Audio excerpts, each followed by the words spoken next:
Persidangan Teddy Minahasa, pengakuan mantan Kapolres Bukit Tinggi disebut rusak proses hukum.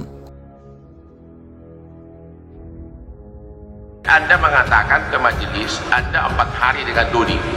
Betul. Dan Anda juga mengatakan ke majelis bahwa ada selama perjalanan tidak ada kata-kata apapun dari Dodi bahwa uang itu akan diserahkan kepada Teddy. Betul. Betul ya? Padahal Anda sahabat yang sangat baik ya. Bukan sahabat yang sangat baik dalam artian untuk urusan pekerjaan atau masalah uang serah ke siapa ya itu bukan pertanyaan saya. Pertanyaan saya berikutnya, Anda tadi mengatakan melihat Teddy dan Dodi berdiri di bandara. Betul. Saya hampir tiap minggu ke Bali. Anda parkir di mana? Izin itu mungkin bisa Pak Teddy juga untuk menjelaskan. Iya, itu jawab nanti keterangannya. Di depan lobi VIP ya kalau nggak salah. Oke, majelis hakim. Saya dari pribadi saya akhiri pertanyaan saya. Tapi saya minta agar majelis bikin penetapan sesuai dengan prosedur bahwa saksi ini memberikan sumpah palsu di persidangan di bawah sumpah. Terima kasih majelis. Saya hanya memohon. Baik. Terserah kepada majelis gabung atau tidak. Ini jelas-jelas sudah sumpah palsu. Terima kasih. Baik. Kalau superior order defense diangkat oleh seorang terdakwa, maka psikologi forensik memandang bahwa pengujiannya 3 tahap. 1, pastikan dulu perintah yang salah atau perintah yang jahat itu objektif ada atau tidak, atau jangan-jangan halusinasi nih. Kalau tahap pengujian pertama ini jawabannya adalah ya, perintah salah itu memang ada secara objektif, maka kita masuk ke tahap pengujian yang kedua. Apakah orang yang menerima perintah, artinya Dodi, punya tidak kemampuan, kesempatan, kewenangan atau apapun itu yang memungkinkan bagi dia untuk menentang perintah salah dari Teddy Minahasa.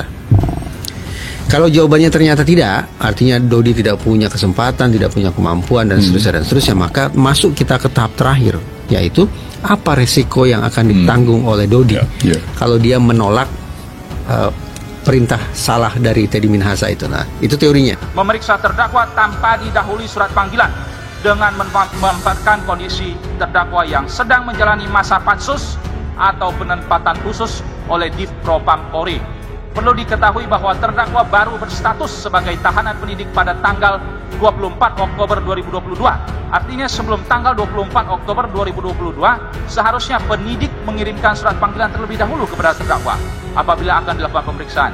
Sehingga dapat dikatakan bahwa pemeriksaan oleh penyidik pada tanggal 14, 15, 18 Oktober 2022 adalah tanpa dasar dan menyalahi prosedur. Di samping itu, terdakwa juga diberitakan ditangkap oleh Div Propam Polri.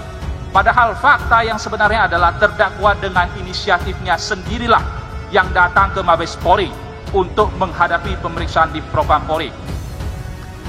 Lebih lanjut, berita-berita disebutkan bahwa terdakwa seolah-olah positif menggunakan zat narkotika yang padahal tidak, walaupun akhirnya diralat oleh Kepala Kepolisian Negara Republik Indonesia, Kapolri. Namun berita tersebut sudah sangat cukup untuk membunuh karakter terdakwa. Hal-hal tersebut sebenarnya dapat ditengarai sebagai upaya-upaya menghancurkan karir terdakwa yang pada tanggal 10 Oktober 2022 sebenarnya terdakwa telah ditunjuk oleh Kapolri sebagai Kapolda Jawa Timur. Bahwa jika berbicara mengenai dakwaan yang disusun penuntut umum, yang mana disusun berdasarkan berkas penyidikan, justru ditemukan fakta hukum bahwa barang bukti narkotika tidak pernah ditemukan pada diri terdakwa. Namun terdakwa justru dipaksakan untuk dihadapkan dengan pasal-pasal penyalahgunaan narkotika.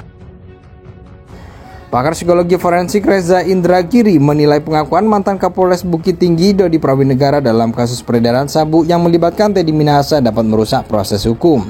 Reza menyoroti pengakuan Dodi yang diperintahkan Teddy untuk menyisihkan sabu dan menukarnya dengan tawas. Itu pengakuan DP dan pengakuan adalah benda yang paling potensial merusak proses hukum, kata Reza dikutip Antara Kamis 20 April.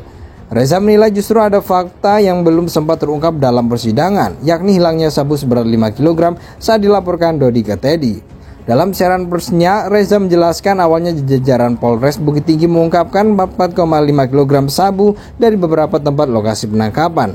Tangkapan tersebut lalu dilaporkan ke Teddy Minahasa yang saat itu menjabat sebagai Kapolda Sumatera Barat. Namun sabu yang dilaporkan oleh Dodi ke Teddy hanya 39,5 kg. Berarti adalah selisih dengan berat aktual sabu yang diamankan dengan berat sabu yang dilaporkan sebesar 5 kg, kata Reza.